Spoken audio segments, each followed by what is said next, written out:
Morning.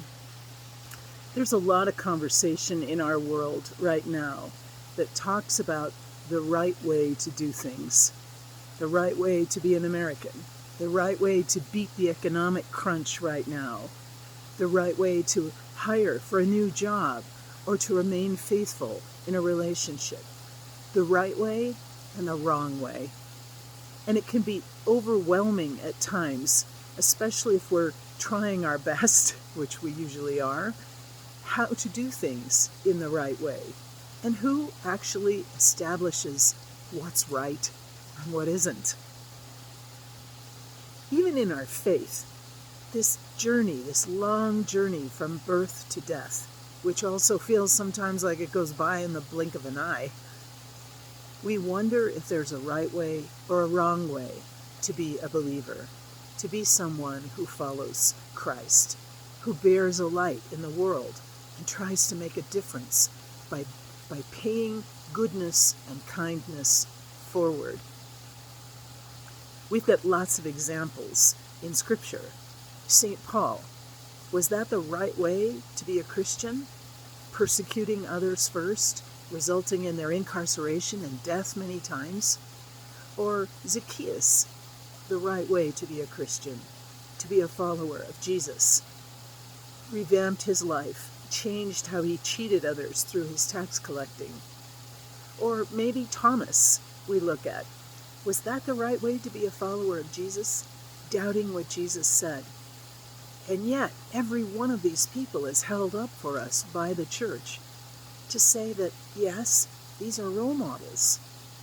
We often feel like people who have lived a life of faith and who are held up as those kinds of models for us, the gold standard, so to speak, are the ones who've lived a perfect life, or at least come out of life at the end smelling like a rose. When we look at ourselves and we think, well, I'm nowhere near that. I do my best. But honestly, am I doing it right? Wise people in my life and spiritual writers that I have read tell me and tell us that it may not be that simple, not that black and white.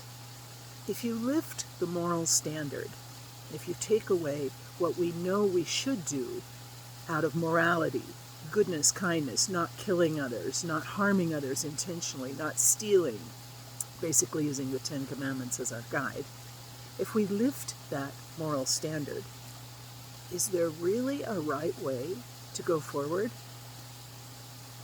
When we look at the examples in Scripture, the saints, whom I said before, who we point out and say, this is a pretty good model to follow, what is the best way?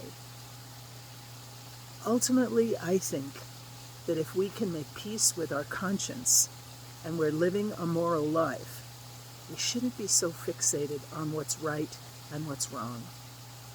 It's so easy to look at the lives of others and point out their mistakes, especially in comparison to ours.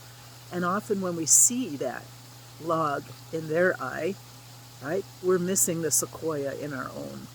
We point to others because it helps us feel a little better about the compromises we've made. And yet, a right way to live our lives, or a wrong way to be a believer, our lives and our journey are going to be as unique as we are. Our fingerprints are all over that experience. And God expects nothing less from us.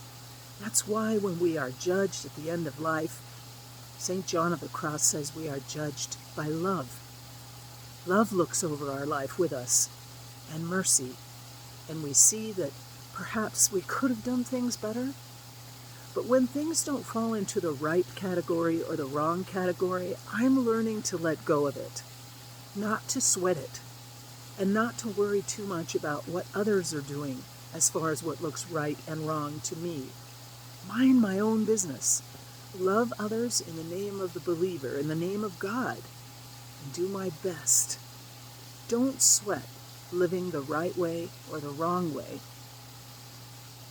There's a lot of leeway in our experience of faith. If we're doing the best we can, we live a moral life, let others live in that fashion as well.